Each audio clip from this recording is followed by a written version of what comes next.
Hello viewers, আসসালামু আলাইকুম। Automation ল্যাবের পক্ষ থেকে আপনাদের স্বাগতম। তো আজকে আমরা নতুন আরেকটি ভিডিও নিয়ে আপনাদের মাঝে উপস্থিত। তো আজকে আমরা আপনাদের দেখাবো যে একটা ফ্যানের রেগুলেটর সিলিং ফ্যানের সাথে কীভাবে কানেকশন করতে হয়। তো তার জন্য এখানে দেখেন আমরা একটা সুইচ নিয়ে নিছি, তারপর এখানে একটা রেগুলেটর নিয়ে নিছি, আর এখানে একটা ফ্যান নিয়ে নিছি। আর এখানে আমাদের একটা সোর্স, যেখান থেকে আমাদের মেন পাওয়ারটা আসবে।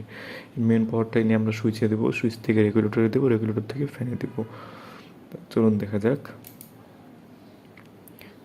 আমরা একটা লাইন কানেক্ট করলাম। এটা রেগুলেটরের একটা প্রান্ত দেখেন, আমরা প্রথমে সোর্স থেকে একটা তার নিয়ে সুইচে দিয়ে দিলাম, সুইচ থেকে আরেকটা তার নিয়ে আউটপুট করে রেগুলেটরের আরেকটা তারের সাথে লাগাই দিলাম। রেগুলেটরের যে অপর আরেকটা তার ছিল, এটার সাথে আমরা কী করলাম, ফ্যানের সাথে সংযোগ করে দিলাম। দেখেন এখানে কিন্তু দুই কালারের দুইটা তার। বিভিন্ন সময় আপনারা দেখবেন সেম কালার থাকতে পারে, ব্ল্যাক হোয়াইট থাকতে পারে, ব্ল্যাক ব্লু থাকতে পারে, ব্ল্যাক রেড থাকতে পারে।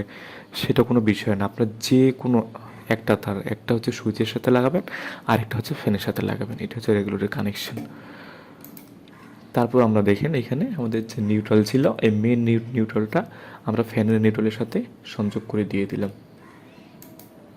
যেটা লাইন নিউট্রাল, এই যে দেখেন আমাদের সার্কিটটা পরিপূর্ণ কমপ্লিট।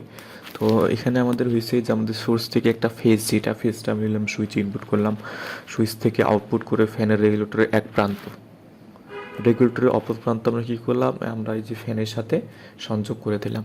আর যে নিউট্রালটা ছিল, এই নিউট্রালটা আমরা মেন যে আমাদের নিউট্রাল ছিল, এই নিউট্রালের সাথে সংযোগ করে দিয়ে দিলাম।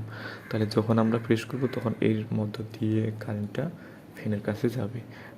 এইটা দিয়ে আমরা সম্পূর্ণ নিয়ন্ত্রণ করতে পারবো। তো ভিউয়ার্স, আজকে আমাদের এই ছোট্ট আয়োজন আপনাদের জন্য। তো ইনশাআল্লাহ যদি ভালো লেগে থাকে তাহলে চ্যানেলটিকে লাইক করবেন, শেয়ার করবেন এবং সাবস্ক্রাইব করে পাশে থাকার চেষ্টা করবেন। ধন্যবাদ। আসসালামু আলাইকুম।